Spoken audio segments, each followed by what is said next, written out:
Welcome back to Cam's Classics. Just want to give you some updates on what's going on. Again, the Mustang, we've been working on it a little bit. Did the undercoating on it. We did a spray on and that was really messy, so we didn't want to get it all over the camera and stuff. So we didn't film it, but we did put an undercoating on it. Just a spray. We got off, I think he got off eBay or Amazon. But it's just comes with the a gun and little bottles of stuff, and you just stick the gun on the bottles of stuff and spray it. He's got to do the fenders and stuff on that. But I don't know that we're going to see him again this year. Again, it's my brother's car. He's coming up from St. George. It's about a 5-hour drive. So we kind of only get him maybe once a month, and we're getting into our colder season, so I don't know that we're going to see him again. He may come back in October, and we may get some work done on it.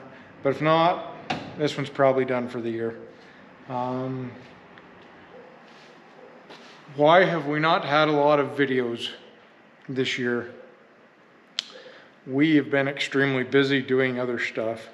As I kind of mentioned, I think in one of our first videos, we have a lot of maintenance stuff that we had to do. So we put in an air conditioning mini split system in our house. We did cleaning up sheds from my grandparents that 70 or 80 years of hoarding. I mean, I call it hoarding. There's so much stuff. We filled 3 30-yard metal dumpsters.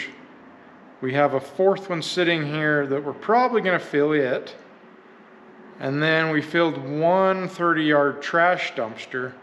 And we probably still have enough stuff for 2 more of those, but they're kind of expensive in our area, so we'll probably just, it's cheaper for us just to haul it ourselves to our landfill than it is to get the dumpsters. We'll probably make multiple trips in trucks with that stuff.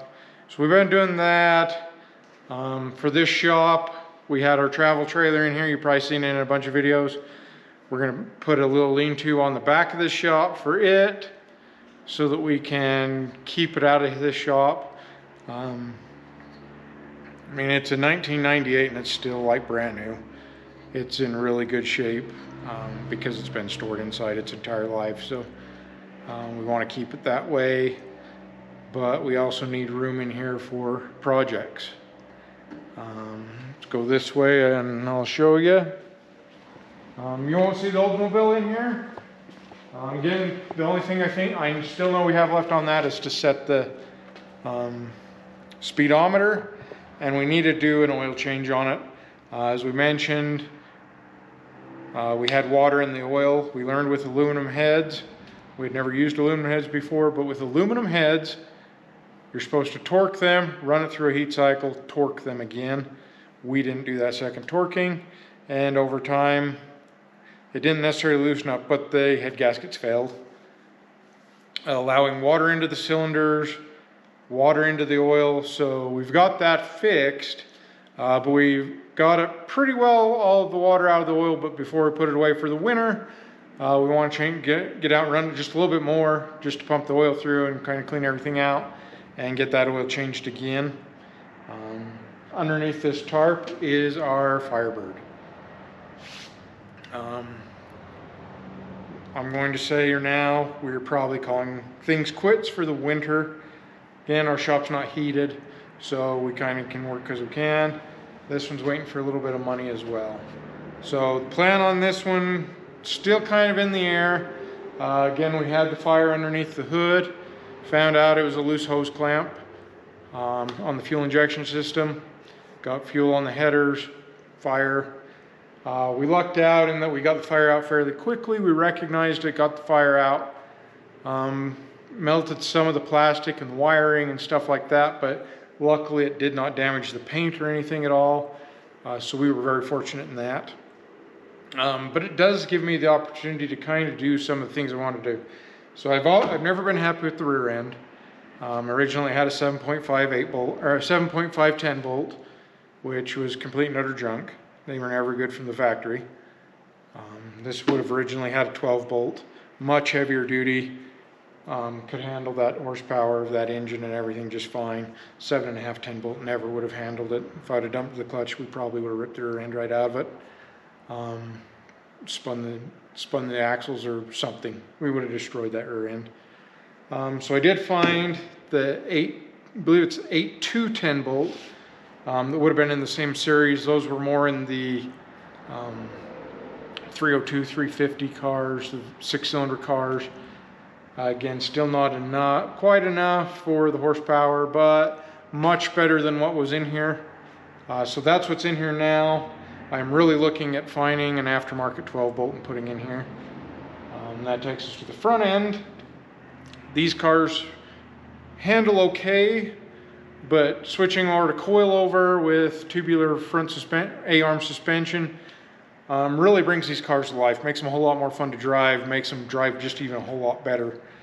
Just your day-to-day driving, let alone, you know, if you want to really get in it, go through some curves and stuff.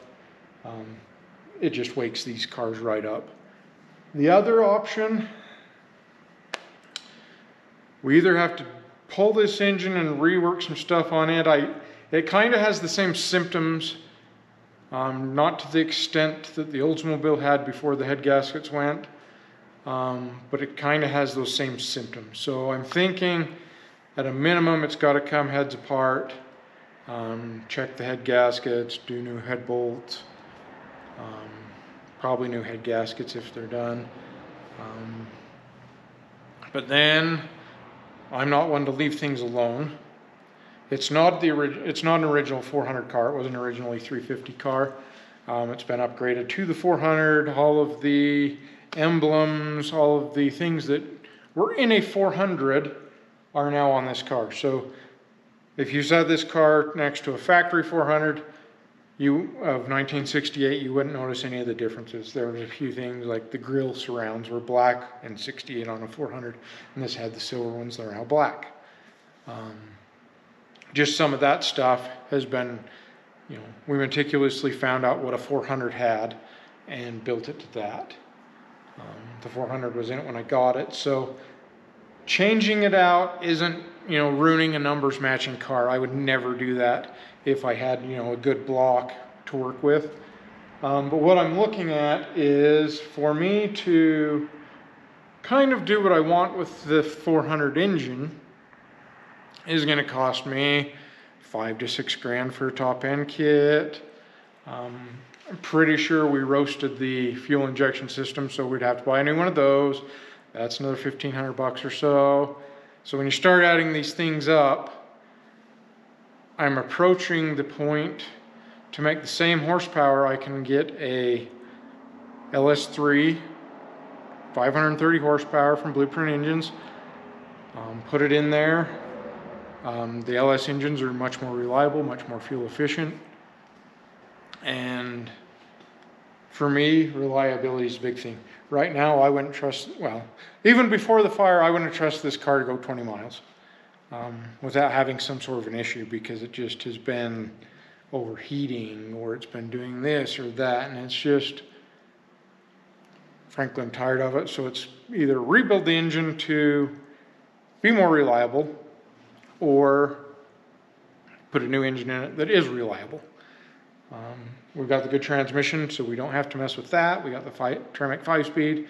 It'll handle that LS engine. There's a few things we got to change. I've been wanting to change the gauges to some Dakota Digital. Just because it has more readouts, I can eliminate my kind of cheap dummy gauges, because, you know, the original gauges didn't have an oil pressure sensor. It didn't have a voltmeter. It didn't have really a temperature sensor. They kind of had dummy lights. And so I had to put in an aftermarket gauge set so that I could have those readings, because those are important. Do I have an oil pressure? Is my car overheating? You know, is my car charging? Especially on these old cars when you're doing stuff like that. That's important stuff. And so if I go to Dakota Digital, I can eliminate a whole lot of the headaches I have from that little gauge cluster. It's going to put it up in where I'm looking, not down on the floor. So Again, like I said, this one's just waiting on some money. A lot of money. So we will get this one. This will be a project next year. I was hoping to get the Mustang in paint this year so that we could get going and try and get it finished, about July or August of next year, but I don't know that that's going to happen. I will say I am working with a few people on a special event per se. Won't tell you what that is just yet. Don't want to announce it and then not have it happen, but we are working on something. So I need this car to be ready, the Oldsmobile will be ready, and I wanted that car ready too. We want to go on a little bit of a road trip, but that's not going to happen with this car down, that car down, and just having the Oldsmobile. So we're going to get them done. You'll see that in our videos next year, but like I said, this year, I'm going to say we're probably done. We still got our sheds we're working on. We still got to build the building off the back of here. We got a little bit of a roof issue on my house, change the water heater out.